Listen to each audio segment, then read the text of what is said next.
Hello, everyone. Welcome to Raw, Hard, and Real. I'm here today with a very special guest, Adrenalize. I'm very happy to have you here, man. How are you? I'm good, thank you. A little bit tired today, to be honest, because yesterday was REBiRTH Festival, Yeah. and yeah, it was had a great time party with a lot of colleagues and friends. So yeah, I can feel it today, but I'm up and running. Did you were there for the 3 days? I mean, also Uh, partying? no, well, I visited Friday as well, but Okay. I only had to play Sunday yesterday. So yeah, I visited Friday just to hang out, and the weather's been great all weekend here, so I just had to go. It's not often, especially this time of the year, that we have this great weather. And I love REBiRTH Festival, and it's close to where I live, so Okay. yeah, it's perfect. And yeah, Saturday I skipped because I just decided to take a rest day at home and relax a bit. Okay. And how was it? How was your set? What did you enjoy the most? I mean, it was like actually this weekend. So I would like to know, like, how was it? Um, I mean, it was fantastic. The vibe was really good all the time I was there, and also during my set, it was also great. The only thing is like that sometimes can be a bit of a, yeah, I would say maybe a more problem for me. Is that if you play a sort of special live set or set with presenting something new, a lot of people of course, they don't know a lot of the songs because they haven't heard them before. I've never played them before, so you don't get the same like reactions, and especially with euphoric hardstyle, you don't have the same like kind of shock effect as I don't know, up tempo or raw or something. Like people can play unreleased stuff there, and they will still get a crazy reaction from the crowd. Euphoric is more, also especially my music, more listening music, I would say. So they just have to get used to the new songs and listen first, and like, okay, cool. But it still went well, and I played also a lot of my older stuff, which they loved, and yeah, so I'm happy. Okay. Actually, I have never thought about that. But yeah, I mean, hardstyle, comparing it to raw, it's more emotional. So it's Yeah, like a different impression that you have when you like use new songs,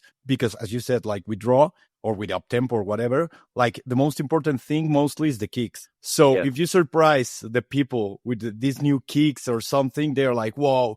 But with hardstyle, I mean, it's more emotional. So I think that it yeah. makes sense, like you need to listen to it like a couple times to get used to the song, then feel it, and afterwards it's like when you will enjoy it the most when it's live, I guess. Yeah, yeah, exactly. That's also what I mean. Like with raw, it's or yeah, stuff like where it's mostly focused on the kicks that people they get like you can get catch their attention from the first second of the kick. With a melody, it needs the time to like yeah, you don't like you hear one note and you're like, oh, that's great. You need to hear like the full thing, and listen to it a few times till it gets like under your skin. But I mean, that's not a problem. It's two different sounds. So yeah, that's just how it is, and that's fine.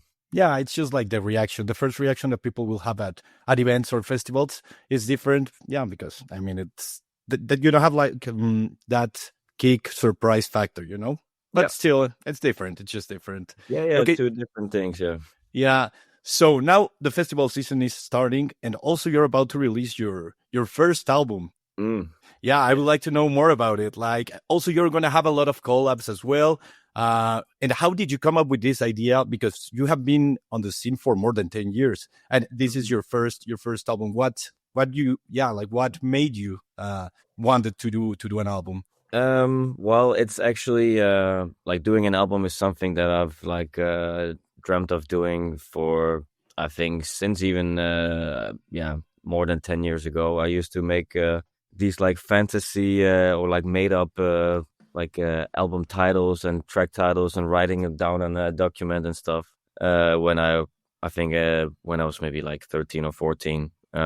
So it's been a long time. I always dreamt of it, but I think one of the main reasons and issues that I always had is I'm too much of a perfectionist, so I have a really hard time like finishing a lot of stuff. And doing an album obviously requires more than just one song. So yeah, it's just like now I thought, you know what, I really want to challenge myself and do this, and I had the idea to call it vibes for a while. I think 1 or 2 years already, like, because I always loved the word, and a lot of people always describe my music as being very vibey and stuff. So I thought, you know what, I think this is perfect title for an album, also because you're not too much stuck into a theme, you know?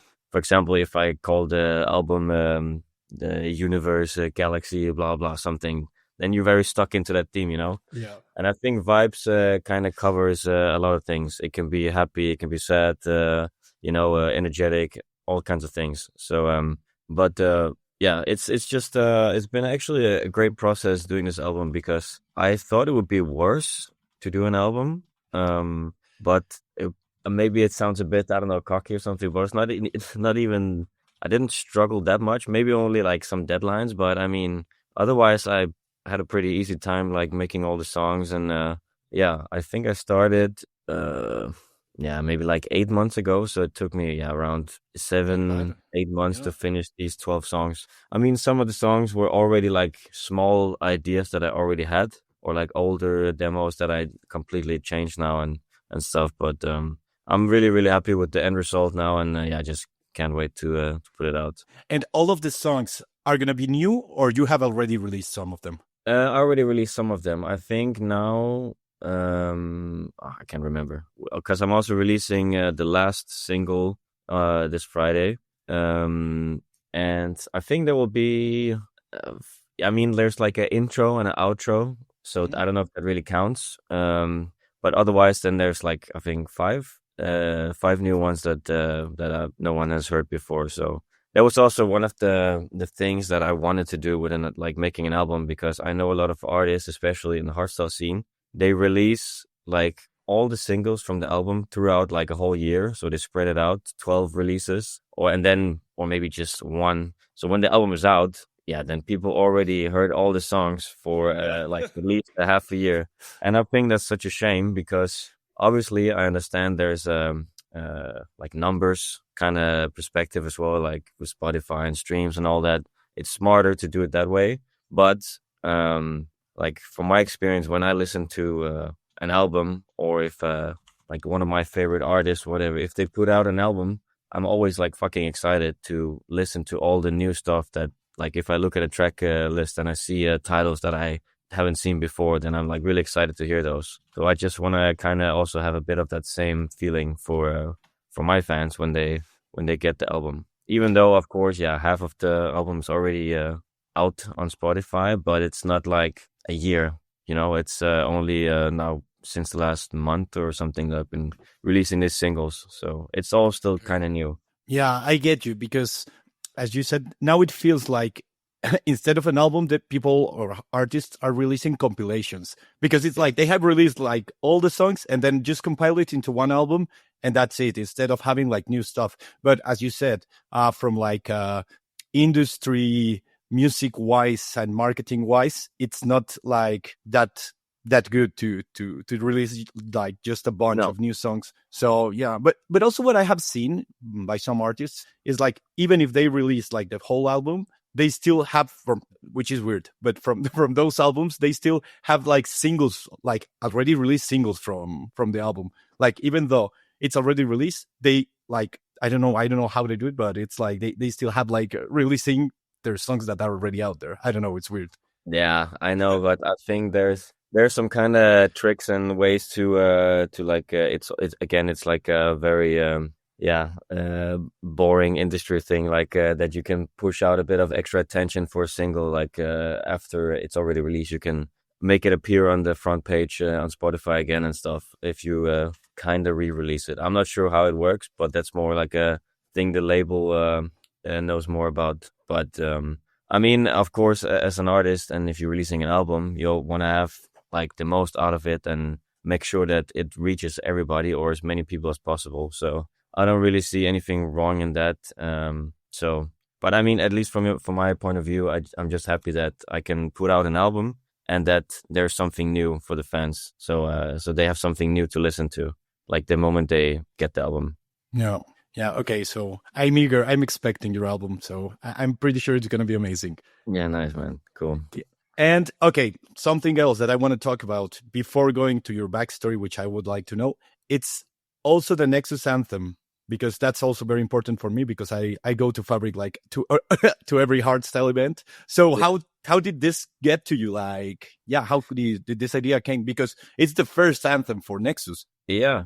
Well, to be honest, I don't have like, there's not like a huge story around it. I think it's just me being I've been on really good terms and good friends with the guys from Fabric for a while now. I played there many times, and of course, now I heard that I was playing at Nexus Festival, and then they also reached out to me. It's like a while back now. They asked me if I wanted to do the anthem, and of course I said yes, because yeah, I love Fabric, and I love playing in Madrid and Spain in general. And it's also really like a big honor to do the first anthem for this festival. Also, because I feel like it's just getting bigger and bigger. Yeah. I played at Nexus Festival also in when was this, 2022 or something? Was it also called Nexus Festival then? Yeah, right. Yeah. It was the first edition was on 2022.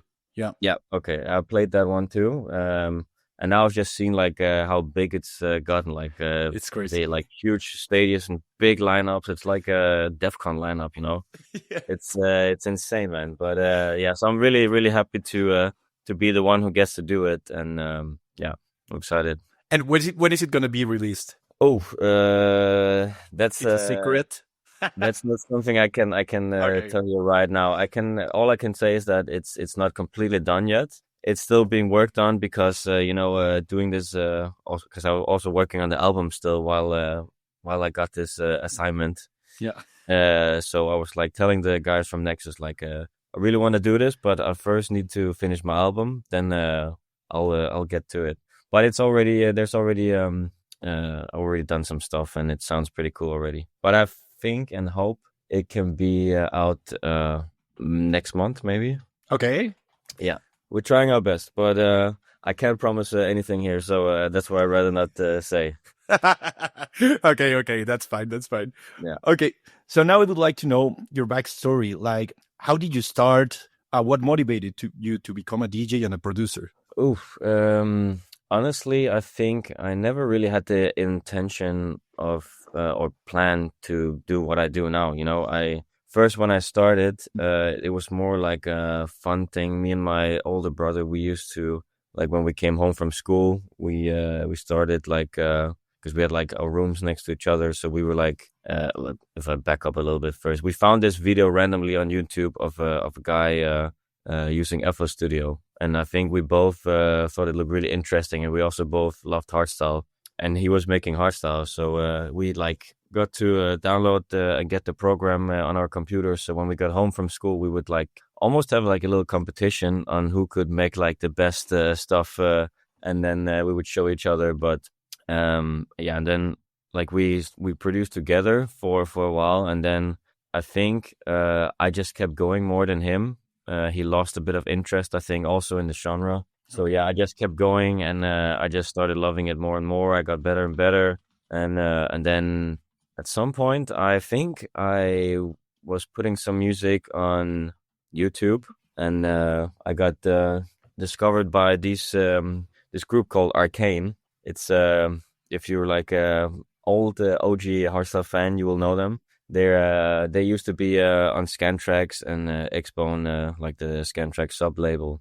They saw it and they really liked what I did, so they told me like, "Hey man, we send your music to Scantrax because we think it deserves to be recognized." And I was obviously like, "What the fuck is what's going on?" Because I never planned to do it. I mean, of course, the more I went on with producing, the more and more I got excited about like releasing on Scantrax, for example. That was like the biggest, most like that was the biggest thing you could do, Yeah. back then. That was my goal. Releasing on Scantrax, I didn't ever think of traveling the world or playing festivals and stuff. That only came later on. But yeah, so that happened, and from there just went up, and got a lot of support from headhunters back in the day with his podcast Hardstyle, and he invited me to play at his show in the Ziggo Dome. That was my first gig ever, playing in the Ziggo Dome for like 12,000 people. So Wow.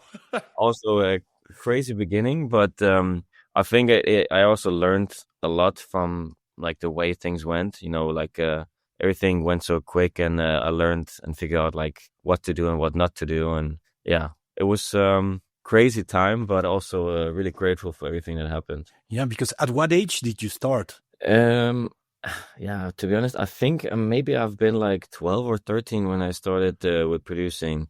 Okay, and your first gig?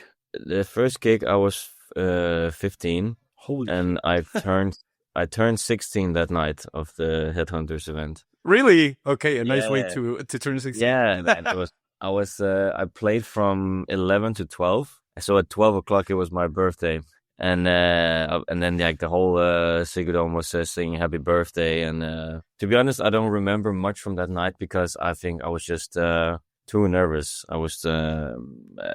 I think that day I went to the toilet maybe like 20 times or something, and not peeing, but you just imagine how nervous I was, man. My first time playing, and I was practicing my set for like months because I've never tried DJing before. So I was the whole set was prepared like, but I didn't do any pre-recording stuff because at first Q-Dance they were like, maybe it's better to do it because you have no experience, you've never played before, blah blah. And I was like, you know what? I think it's better if I just practice a lot and I do it for real, because otherwise, I don't know. Yeah. And they were like, okay, cool, you do that, and they believed in me, and it went really well. So I think there was a couple of small mistakes, but nothing major. Yeah, nothing to worry about. Okay, but okay, I'm very interested in something. You were very young. Did you have like someone who was your mentor that teach you what to do, what not to do? Because being so young and getting into the scene, I mean, I think that it must be hard because you might get like a lot of attention, a lot of fame, and when you're young, I don't know, like you don't actually know how to handle that. Yes, I had a manager back then. Who kind of he was the one who like from like day one helped me a lot through everything, and he also traveled with me everywhere and helped me with like meetings and contracts and all this kind of stuff. And he was already kind of in the business a little bit, or knew stuff about it, and also knew people in the business because he was already like organizing events in Denmark. So he knew a lot about all the stuff anyway. And also I have a amazing family, amazing friends, like who's always been super supportive, and I think that also helps a lot. There's always only been love and support, like always doing what is like was in my best interest, and yeah, every decision was always like discussed and talked about, and even though maybe sometimes it was a bit like, I don't know, risky, then they were just supportive and helped. So I think that's also, if you're surrounded by the right people, it's not that of a dangerous world. No, I mean, but of course you learn a lot, and I have learned a lot from these like 10 plus years of being in the scene, and I'm definitely a different person today than I was 10 years ago, or even 5 years ago. I'm also getting older, so yeah, it's just a lot of things you learn along the way, and traveling the world also gives you a lot of tough skin, because you get into situations or experiences that maybe aren't as fun as it looks like for the rest of the people. But yeah, you learn how to deal with it, and yeah, you just know for another time like how to be prepared better or something. Yeah. And by the way, what has been the hardest experience that you have had while traveling? There's many things. I mean, there's nothing like life-threatening or something like that. But I've been in situations, like traveling to a country and then having issues with a passport or a visa, where you're like, maybe you're gonna be stuck in this country, and they're like, yeah, you're not allowed to board this plane because something's wrong with your blah blah. So I had to stay in a country on the other side of the world where no one spoke English, and I was alone, and it was like pretty scary. But in the end, it all worked out, and but it was just like moments like that. It's not that fun, because you're kind of helpless, and of course there's people like you have agencies and stuff. They're trying their best to help, but it's also sometimes you have issues with different time zones, because then all of Europe is asleep while it's daytime on the other side of the world. And you're there, like you really need to act now, otherwise it's gonna get fucked. But yeah, I mean, yeah, I think stuff like that, or just yeah, yeah. I would say that's like some of the most memorable things when I've been like having to be stuck in a country and not knowing what to do, or being able to speak to anyone and stuff like that. Yeah. And which has been your favorite country to play at? Is this where I say Spain? I don't know. You can either say Spain or Mexico, because I'm Mexican. Yeah, well, to be honest, Mexico is actually my honest answer. Because I don't know, there's just something about it, and I feel like so much love every time I come there. Like since the beginning, first time I went to Mexico, I think EDC Mexico 2015. Okay, wow, 10 years ago. Wow. Of 2014, 2015. Wow. Very long ago. Yeah. But I will still never forget that show. And like those days, I had my dad, he was with me also, and we had an amazing time, and with the fans and everything. I think that was the first time I experienced fans like meeting me at the airport and the hotel. And that was pretty surreal. I mean, I loved it. It was really cool, man. It's you don't really see that everywhere in the world. And yeah, I just feel so much love and appreciation from the Mexican fans when I play. It's just they're crazy, but in like a really lovable way, Yeah. Yeah. I mean, there's a lot of great places, but Mexico is definitely yeah, number one. Perfect. That was what I was expecting. Yeah.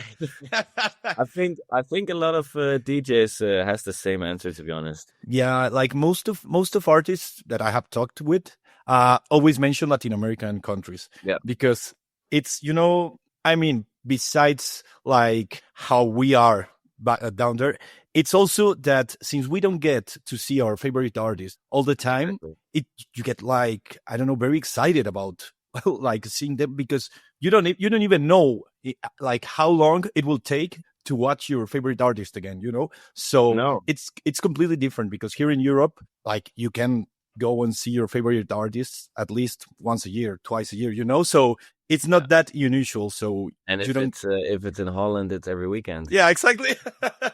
yeah I think in Holland, especially like in the summer, it's crazy. You can just you don't have to travel for more than 2 hours every weekend. You're gonna be able to see your favorite DJ. It's I mean, Dutch crowd and people fans, they're very spoiled. I mean, it's amazing how the scene is here, that just have huge and quality festivals all summer, every weekend. And then for example, Mexico, it's very like rare, I would say. There's a couple events a year. Yeah.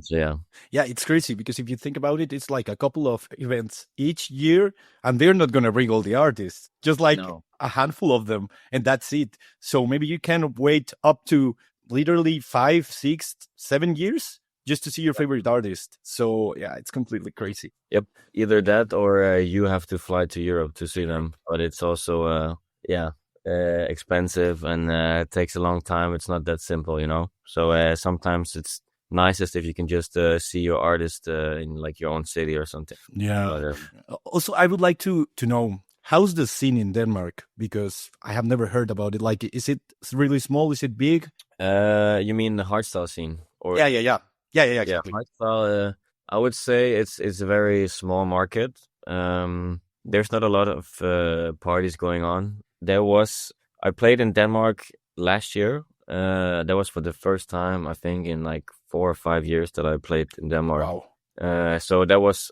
absolutely amazing. It was a venue show in a city called Odense. It's not the capital city, but like 1.5 hour from the capital city. But it was me and Radical Redemption and Imperators. We were headlining there.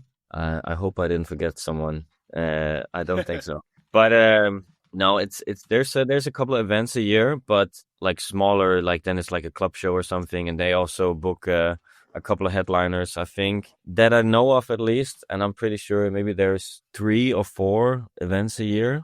And then there's also like a scene for like hardcore and up tempo and stuff. That's also they also do some events a year. But the thing is, in Denmark, there's a lot of fans that love hardstyle, but most of them they rather want to go to Germany or Holland For for events. the shows. Also, because it's not that far. It's like No, it's close. it's like it can be in between 6 and 10 hour drive, and then you're there, or a 1 hour flight. Yeah. Um, but yeah, it's unfortunately it's not that big, but and also there's not that many hardstyle artists from Denmark. I mean, there's me, and there are some like smaller upcoming guys, but not like, for example, in Holland there's like a lot of Everybody's names from there. or Yeah. yeah, but that also helps with the scene, if there's a lot of local artists. But and I mean, I don't even live in Denmark, so Yeah. but And by the way, what made you decide to go to live to the Netherlands? Like, when was the moment that you said like, okay, maybe I need to go live there? well, it was a mix of yeah, like it's just like, being in Holland is just like it's the core of everything, like with the events and with the artists and like labels, agencies and stuff. It's just very practical. And sometimes you can, I don't know, feel a little bit left out if you're not here, because there's often I think situations from artists with you aren't in this country. There's a lot of other artists the festival can book, and for them it's more simple to book someone who's already here, where they don't have to arrange flights and hotels and transport and stuff. Here it's just like we book you and see you at the festival, But and I know, for me personally, I just really like being able to see all my colleagues as often as is possible, and that I can visit a festival if I want to. That's also like not only a thing I enjoy a lot, like to hang out with my colleagues, let's say this weekend at REBiRTH on Friday, or yesterday, Sunday. We're just like talking, and I see a lot of colleagues that I maybe haven't spoken to in a while, or seen, and we talk about music and like possible collaboration and stuff like that. And it's just like super nice. And if you aren't here, then it's not the same. And because, I mean, of course you can FaceTime and text as much as you want, but But it's in the end there is nothing as sincere as like a face-to-face conversation, and yeah, I think it's just good to be here, and I like it. I also love Denmark. One day I want to move back to Denmark. That's something I've always said, because I have too much love for that place. okay. But for now, I'm really satisfied here, and things are going great. So I'm happy with all the people that I work with and stuff. So yeah, it's just for me, it just makes sense to be here. Yeah, and as you said, like also all the networking, like meeting up with another artist, like the labels and everything. Yeah, I think it's a lot easier because I mean it's not impossible to become like someone important staying in your home country, but I think it's a lot more difficult. Like, Yeah, for sure. I think that really depends on a lot of things. Like if you are like a huge superstar, then yeah, you can live on the moon and you'll be fine. But but it's it also depends on that. But yeah, it's like all this this career doesn't come for free or easy. Like you also have to put in the work, and that also is like part of the job. It's yeah, also like talking to all people that you meet, and just networking, mingling and stuff.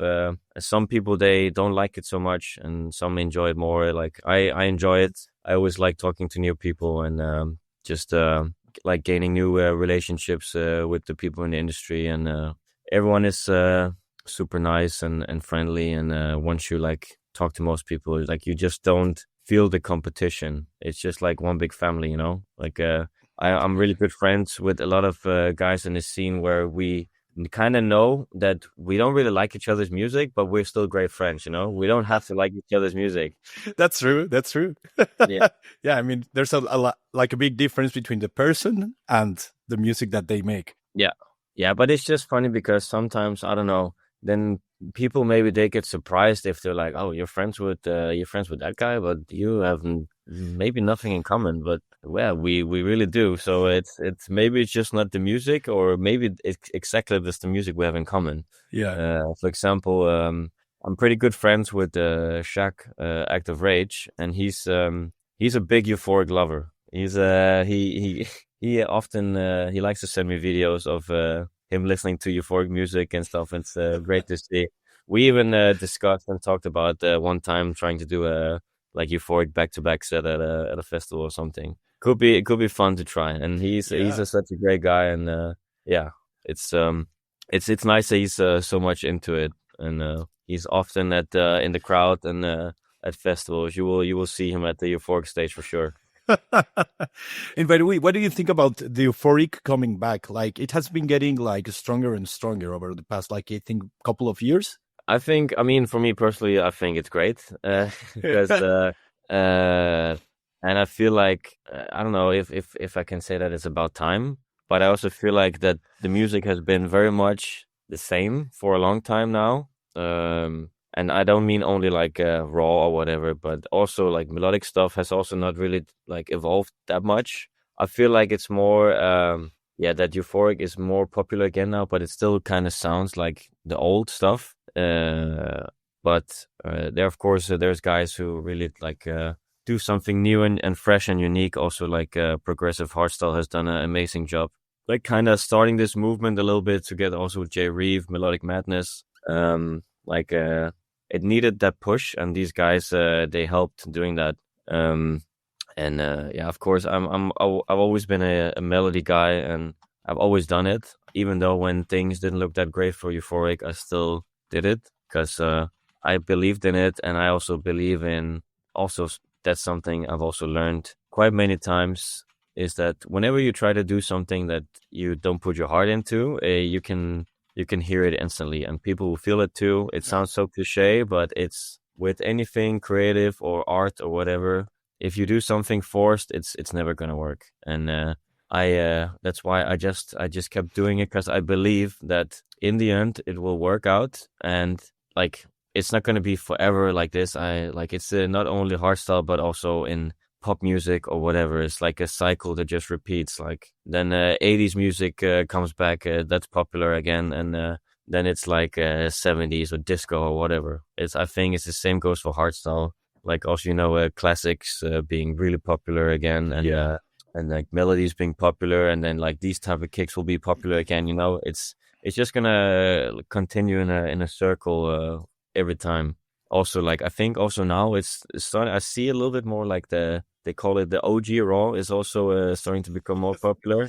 Yeah. I don't know OG Raw, but that it's like guys like Regain and like Disturb and stuff. They're doing all this more like how Raw used to sound like years ago, which I also think is cool.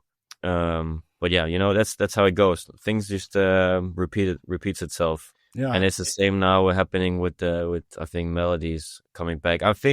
I don't believe that euphoric hardstyle will ever have the same peak or momentum that it used to have, like let's say 8 years ago or something, 10 years ago. I don't know when it was the biggest, but I don't think we'll have that popularity again where it's like the mainstream. Okay. But I do believe that melodies will be more in focus again, and just like in general, like less focus on just quick drops and kicks. But we'll see. I'm not how do you say, someone who looks into the future. Yeah. Like oh yeah, I get you. What? Yeah, but that's just my take on it. Also, like talking to a lot of colleagues and people in the industry, it's like everybody feels this change a little bit, and we'll see. But everything in the world right now is not it's not great. Like also a lot of festivals and stuff are struggling financially. So and this is not only hardstyle, it's just in general it's a tough business right now. And but But why is that? It's because I think something changed with the laws in the Netherlands or something like that, and it's becoming more expensive for the promoters to have to host the festivals or what? Yeah. Yeah, Yeah, it's everything. Prices for everything is just gone up. Also, like yeah, I guess it's the same for you. If you go to the supermarket, you also notice that yeah, prices are way higher now than yeah. Like 3 years ago. before Corona. Yeah, But this also affects obviously the money flow in for festivals, for hiring production companies and staff, or bars and all these things that makes a festival run. Everything has just become way more expensive. That's also why ticket prices also go up, because the organizations, they have to pay more money as well to run a festival. And obviously, no one's interested in losing money when making a festival, of course not. Yeah. which is completely fair and understandable. But I just hear and see a lot of people complaining about ticket prices, which I totally get, that it's crazy to think that how prices used to be and then now. But I'm also afraid that it's just maybe a new reality we all have to get used to. Also, not only festival tickets, but just in general, let's say buying milk or something, it's or eggs, whatever, it's more expensive now, and that's how it is. I'm not a financial whatever guy. I don't want to sound smart and all this, but it's it's just like a problem now in the industry, with festivals struggling with selling tickets, because people are becoming more picky with what they choose because of the prices. Yeah, and you don't think that it's also because maybe I don't know in the Netherlands, but here in Spain it's happening that we're getting more and more and more events, which I love. The scene is getting bigger, we have a lot more events, but also I think that if people have a lot more events, they will start leaving other ones. Like you said, like for example, if I go to an event, I don't know, like small event, and it's gonna be, I don't know, like 5 artists that I like, Yeah. but it's gonna cost me, I don't know, 30 euros instead of spending 100 to go to a festival, then probably I would go like to the small event. So maybe I don't know if it's happening, like maybe when the market gets saturated, like then people will have to choose, like where to Yeah. go or where not to go. But I don't know how is it right now in the Netherlands. Like I do know that there are a lot of parties, but I don't know if it has always been the same or in the past few years it has increased. I think, well, in Holland, it's always been a lot of parties, especially in the summer. There's a lot to choose from. I think someone told me not so long ago, I don't remember the exact number, but someone told me about how many festivals there is every weekend in Holland. It's fucking crazy. So it's just you can go anywhere, the whole country, and there will be a festival happening every weekend. And Wow. and also hardstyle festivals, there's multiple ones, different ones every weekend, most of the time. So that's what I mean. People are becoming more picky with how they want to spend their money, which is totally understandable, because yeah, it's a lot of money if you want to go to all these festivals every weekend. And yeah, I think it's been like this more or less always, but now with prices really increasing a lot, not only for a ticket but also getting foods and drinks at a festival, it's also a lot of money for someone to if you want to do that every weekend. Yeah, every time we go to DEF CON I suffer like each year. Yeah, with the beer prices it's like, oh my god, I'm gonna go broke here. I know. Yep. Yeah, it's crazy. But like I said, I think it's more or less a new reality we kind of have to get used to. But I don't know what will happen. But yeah. Yeah, and also I I just talked with some hardcore or tempo DJs, and they were telling me that most of the parties right now in the Netherlands are actually like up tempo. Like there is no room nowadays for other styles, also besides euphoric, because I think that you're having like a lot of parties that are euphoric, classics, or up tempo. But what's your perspective? Do you think that this is like what's happening right now? Are there no I don't know, normal hardstyle parties anymore? Yeah, well, things are I think the genre now is so split up into different names now, more than it's ever used to. It's actually, now that I think of it, you don't hear it often anymore, someone using the word hardstyle. Yeah. if you're at a festival, it's always like, yeah, I'm going to the euphoric stage, or I'm going to the up-tempo, I'm going to the extra raw.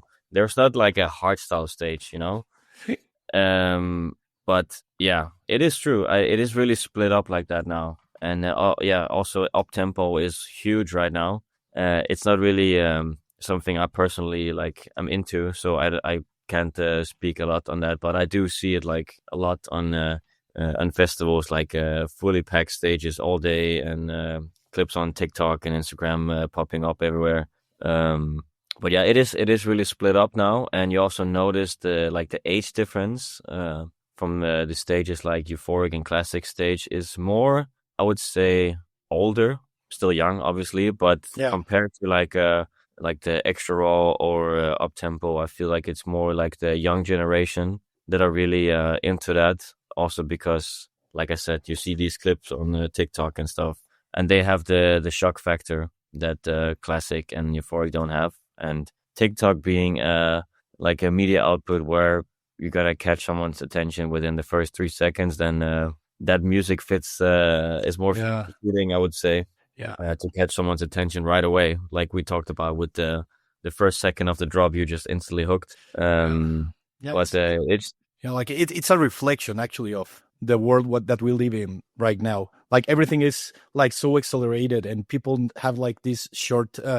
span of attention that they need, like, or they want everything fast. They need to experience these emotions. They don't have like the patience, or to I don't know, to listen to a song, to enjoy it, analyze it. It's more about sensations, like quick sensations. So yeah, I think that yeah, but you also notice it on releases nowadays. On, like, if you go on Spotify, it's very common that you see a song that's like 2.5 minutes long. Yes. And back in the days, it was normal to have like a 5 minute song, you know. So that's also kind of interesting. But yeah, I mean, I'm also guilty myself of if I go on TikTok or Instagram Reels, I also if I see the videos too long, I can't be bothered, you know. Yeah. Yeah, I don't have time for that.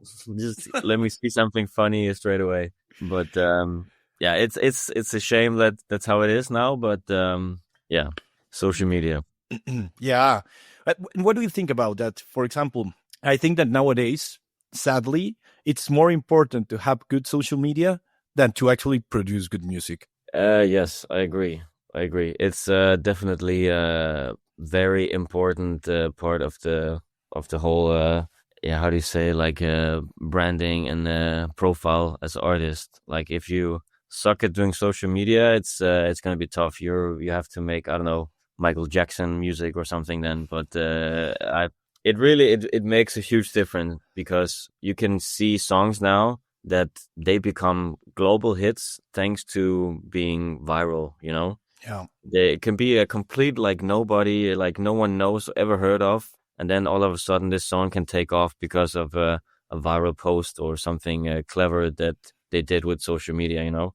And it's the same with I also notice a lot when I do it, when I make if I have to promote new music, most of the time I get way more interaction on stuff that has nothing to do with my new releases. Okay. It's kind of sad, but I think it's also like people, they like to see stuff that I normally don't do. Or, you know, if I post a video from a festival or something, then it's like they're used to that. All the other artists, they also do that, so they see those clips all day. So if they see me, I don't know, eating a pizza or whatever, maybe that's more interesting. Probably not, but I think it sounds pretty fucking boring, to be honest. But but it will create more engagement.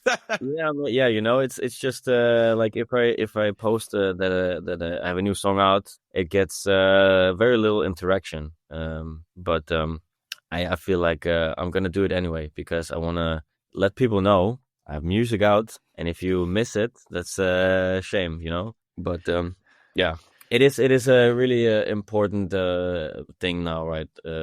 100%. Like social media has to be on point. Yeah. And do you take care of your own social media? Yes, I do. I do. Okay. I mean, I also sometimes have I talk to Dirty Works, my label that I'm signed to. for ideas, or they help me out with maybe editing like something for content or video or whatever. But otherwise, it's myself that do all the post and whatever I write and stuff. It's my own words. Okay. Okay. Now I want to talk about a little bit about festivals. Which has been your favorite festival? And I want to know, like, playing like as an artist and also as a guest. Like, Okay. yeah, like, yeah, I think playing like as an artist would be EDC Mexico. nice.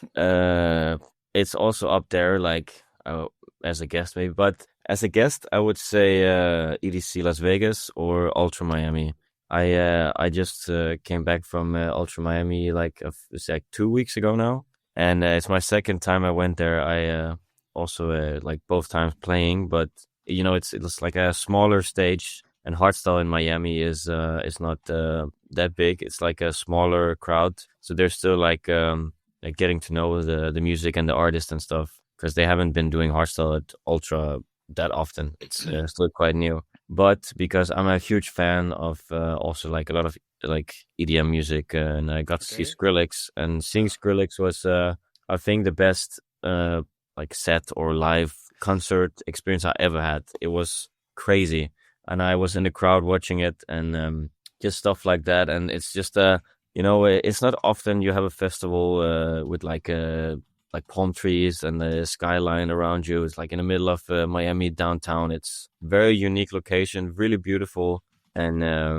I just really enjoyed there. Same with EDC Las Vegas. It's really like walking into a different planet or something when you enter that festival. It's you don't see anything like it. DEF CON is also obviously one of my favorites. It's I've been coming there since 2013. Always I never went like as only a visitor.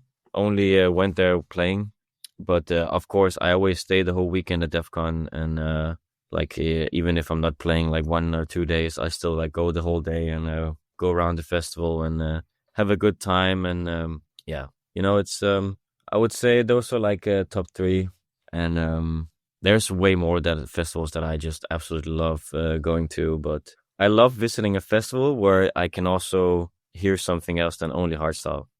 Okay. Okay. Because What about Tomorrowland? Tomorrowland is also great. Really amazing festival, and it's like a lot of nice music. Because like I said, I'm a big fan of also stuff that isn't hardstyle. I listen to a lot of that as well and get inspiration from that. And also, I mean, if you have the same thing for breakfast, lunch, and dinner for 10 years, it's also nice to eat something else once in a while. But, and also from a producer, like it's important to not just stay focused on hardstyles, because like where will you get new ideas? As you said, like if you get out of there and just listen to something else, maybe you'll have like some fresh ideas instead of just being on the same music and the thing that is going to be trendy or whatever. Yeah, 100%. It was after seeing the Skrillex set, I also like had a whole new or fresh like feeling of fuck. Now I feel like making this type of music instead of like always the same, or it really takes like just small things. Or like I also went to see Porter Robinson a month ago. He did a concert in Copenhagen. It was completely different than I kind of expected from him. It was more like a band thing, like singing and playing instruments and stuff live, and that was really cool to experience something really different than what I expected or what I thought it was going to be. It was maybe not what I hoped for, but I still ended up having like, okay, this was pretty fucking cool, and it also gave me some inspiration and ideas for some things. So it's just nice to have these like concert or festival experiences that are like different than always the same, Yeah. And it helps my inspiration and my creativity like come up with new ideas or how I feel when I go into the studio. And I also wanted to know how's the crowd in the US, because I have never experienced like an event or at least not an electronic event on the US. Is the people nice? Like because I have seen videos and they don't look like this like motivated. I don't know what's the word, but yeah, they look like they're sending. I think it's definitely not a bad crowd or anything. I think it's just it's so different. Like if you compare to, let's say, a crowd in Holland, because they dance differently than in America. In America, it's more like, I don't know, fist bumping and jumping around. I would say, and in Holland, it's just like people just like standing still, but still dancing because they're like with a beer in their hand and stuff. It's more chill. But yeah, it's I would say they're very it's like a wholly different. Yeah, I don't know how to explain it. They have a different scene with the fan culture, and like it's a lot with like ravers, and they have this peace, love, unity, respect thing, Clur. And I think it's good. I mean, I've had I've had some times that have been better than others, but it's also been reasons for that. For example, if it's like a festival and it's day 3 and they're all tired as fuck and it's been like 40 degrees in the sun all day, I would also not be able to jump around all night in a festival. And yeah, of course, it also depends on the music and a lot of things. But I would say it's for them. It's more like there's like this raver culture and a lot of like emotions and feels and love and respect for each other and all this kind of stuff. So it's very different, but I also love it. You know. Yeah. So sounds good. Okay, I also wanted to know: are you a party person? Do you like to party after your sets? Yes. Oh yeah. I actually sometimes have a issue with going home. I never know when to call it, like just go home now. I mean, of course, it's not that bad, obviously, but I like to have fun and like because you know it's even though it's a job, what I do, it's also a hobby, and like if you almost every weekend with your friends at a festival, it's hard not to feel like in the mood to just have fun. And but it's always like, it's never something that I would do before a set. It's always afterwards, and it's not sometimes more than others, and also depends. Like I never really do it if I have to do something important, like let's say the day after, or like or like if I have a deadline or whatever to finish. I also think of that, but I do like to have fun and party, and I like beer and I like white wine, you know. So nice. It's of course I also had some yesterday. So it's the first festival of the season, you know. We have to celebrate that. Of course. Yeah, everyone's in a good mood. The sun is shining. What's not to like, you know? Yeah. No, and as you said, I think that most of the artists before becoming artists, they are fans and they like parties. They like the nightlife. They like just going to parties. So I think that it's completely normal to enjoy after your sets. Yeah. It's of course it's not like extreme like how do you say, like dancing on the tables and stuff like that. It's more just that. I mean, that has happened before too, but it's just like it's so much fun, and everyone's always in a good mood, and that's also like when you just talk to everyone, because everyone's they had a couple of drinks, and like the drink or the conversations that just flow easily, and it's just always a good time, especially like for example, REBiRTH I think is a very good example, because there's a lot of the artists that we maybe didn't see each other for months now, because it's like been a winter and like less parties, and it's more like club stuff, and then everyone is so like, you can just feel it like in the air or something, that REBiRTH Festival is like, here we go again, you know. And it just feels good. Everyone's always excited for it. Yeah. Also, it's when the festival season starts, it's like, you know, the beginning of a new year, even if it's not the new year, but like, it's when it feels like that. That's like, now we're actually really for real starting. Yeah. And do you have like a party in mind that was like super memorable? A what? A party? Like a party that, like, I don't know, like maybe at some festival or something that was like, oh my God, this was amazing. Yeah, there's been many times. I would say one really memorable one I had was many years ago. Also, this was in South Korea. I was with noise controllers and bass modulators and Wasted Penguins, Villain also, like, and W and stuff. We're at the this huge festival in South Korea, and we just had a lot of fun together, and also yeah, it was just a fun night. And but also like the DEF CON after parties, they're always great. Like they usually have this after party at the artist lounge where everyone is invited, like all the staff and like the crew of DEF CON and Q Dance and all the DJs. And there's like DJ playing there with like a DJ booth and stuff, playing like I don't know, old R&B music or old 80s hits and stuff, and everyone's just like dancing on the tables and having fun. It's always a great time there. Yeah, that sounds fun. Yeah. I wish everyone could experience that one time, but unfortunately, it's not gonna be possible. it's yeah. Yeah. And by the way, what do you usually request on your rider? Oh, I'm a very, very simple guy. It's I mean, I think it's pretty like a standard. If you're talking about like drinks, it's would be like a couple of sodas and like a Grey Goose and Heinekens and some fruit and like snacks. And I think the only specific drink thing that I have is apple juice.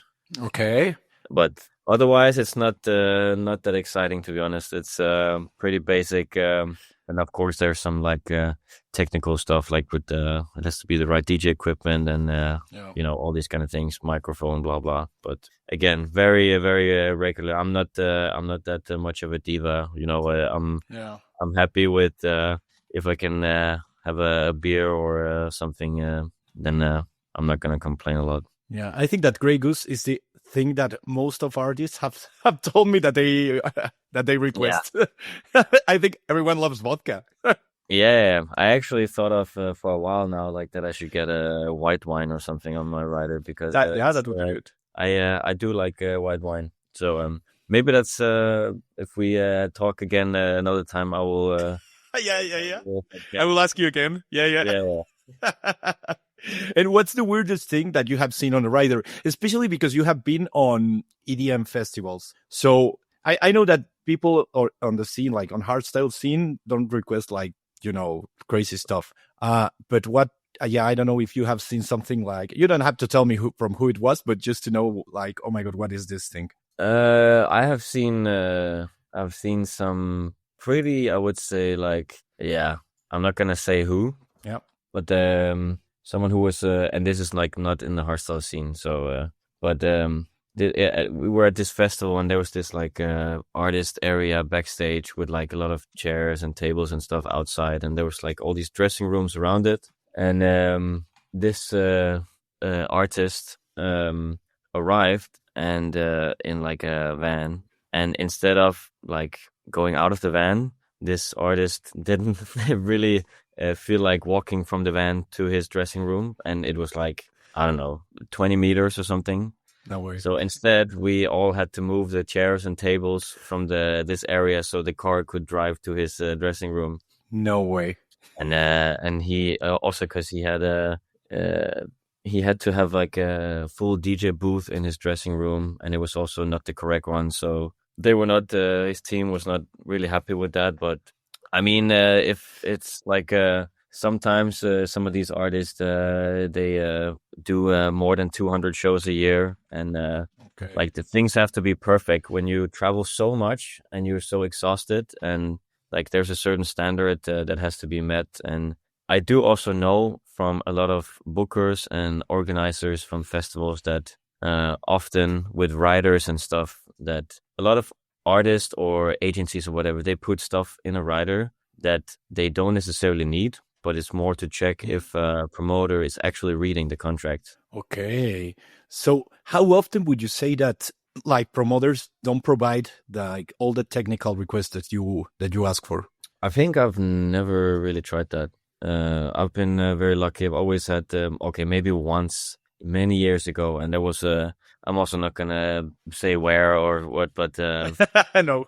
Yeah, I showed up at this club where I was booked, and the equipment was like really old Pioneer equipment that couldn't load USBs, and I didn't have anything else than my USBs, so they had to like I don't know, run somewhere and try to fix different players or something. Disaster. But I think I ended up somehow playing still, and they managed to get like one CDJ or something, so I could still play a bit. But yeah, Oh my but God. this was very long ago, so I don't think if this happened again, I would also probably react a bit differently.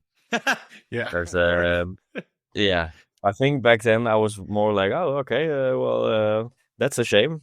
I hope you can fix it. I think now I would be maybe a bit more like, okay, well, that's your problem then maybe, because I brought my USBs and there's a contract, so yeah, you should have known. But again, it's not always perfect, and they always try to do their best and always meet the artist and the agency's requirements, and some have more complicated stuff than others, and it really depends on the show that whatever artist is doing. If it's like a live show with live elements or things that really needs to be in order with visuals and whatever, there's a more like planning and yeah, things that has to be like agreed on beforehand, because if it's not, then it can be a mess. Yeah. Yeah. Okay. So we're about to finish. I'm just going to ask you 3 more questions. Sure. One is, what exciting projects are coming for the near future for you? You mean besides the album? Besides the album, yeah, of course. Yeah. I can say like there's some collabs that I'm planning that I'm gonna work on. I think. I mean, I'm definitely doing one with Code Black that's gonna come. One with Wasted Penguins, a new one with Atmospheres. We also started, and then I also this weekend I talked to some interesting artists about. They were also interested in working together. Well, I'm not gonna say yet because it hasn't even happened yet. But yeah, you don't want to jinx it. no, I don't want to jinx it. But it's just like maybe some artists that I didn't expect, which is really cool. So and also definitely gonna. Me and B-Front, we're gonna work more together in the future for sure. We're really great friends and work really well together in the studio. So it would be a shame not to do more. And I think the 3 songs we've done so far have been. I'm really satisfied with it, and also it seems like people really love them.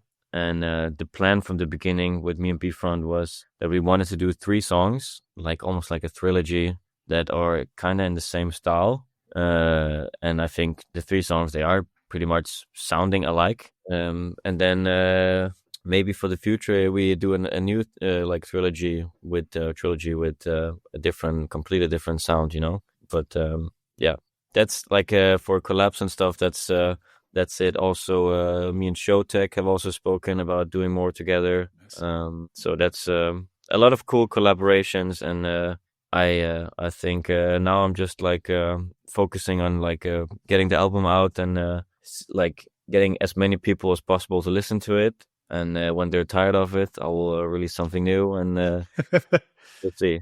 By the way, how long do you think that you're gonna wait, like after the release of your album, to release more songs, more new songs? I don't want to wait too long, because I do believe that waiting too long can also maybe ruin a little bit of the, I don't know, album momentum or something, like because right now I have a lot of cool stuff going on, and of course a lot of people normally, if they're like, I also spoke to colleagues who's done albums in the past, and they always told me like, yeah man, after I finished this album I was completely burned out, I couldn't produce for months and stuff, which I understand. I also felt it a bit like after like delivering the last song for the deadline. I also felt like, okay, now I'm not gonna go in my studio at least for a week. But there's I think how do you say that? That's a saying in Danish that you gotta how do you say, like iron like while it's hot or something? I don't know the saying, but okay, you gotta like keep doing it while it's still fresh in your mind, you know. And that's what I think I'm gonna try to do, and also because I do have more songs that didn't make it to the album that are really like one with Adrian Lewis, for example, the singer of Get Up, and many of my other songs. We have a song that it didn't make it to the album, but I want to release it later this year as well. So I have a lot of stuff still that didn't make it to the album. Okay. So I'm definitely not going quiet after releasing the album. Perfect. Okay, next question. Who would you like me to interview next? Ooh, good question. I would say Diesel or Active Rage. Okay, perfect. I will try it. Yeah. Okay, and now the last question. How would you like to be remembered on the hardstyle scene? Oof. I think I would like to be remembered for my I would say only because at least as far as I know, I'm one of the only one who does it, or at least that way, like be remembered for my leads, like with my vocal leads and my melodies. But yeah, I don't know. I feel like that's often what I hear from people. It's they mention my melodies, and I also feel like that's one of my strengths is melody. But yeah, I would say melody, and hopefully also people that think I've been kind to them or funny or something, or like if ever met a fan or something that they had a good time talking to me or whatever. That's also something I would like to be remembered by. Perfect. Okay, so man, thank you very much for this time. I really enjoyed it. By the way, Yeah, how do I pronounce your name? Malthi or Malte? Because I was It's actually Melde. Melt. Melde, Okay. but Melde. that's like only Danish people that pronounce it that way. Like everyone that I know in this country, all my friends and colleagues here, they always call me Malta. Malta. Okay. Malta. So that's almost like the island Malta, but then Yeah. it's basically that. So Malta is fine. Okay. Well, Malta, thank you very much. I really enjoyed Thank it. you, man. Thank you. Yeah, and Thanks, see you in Nexus. Yeah, see you Nexus, Yeah. man. I'm looking forward to. We'll have a beer. Yeah, of course. Okay, so thank you very much. And thank you everyone for watching this. Please subscribe to my channel, comment, and like it.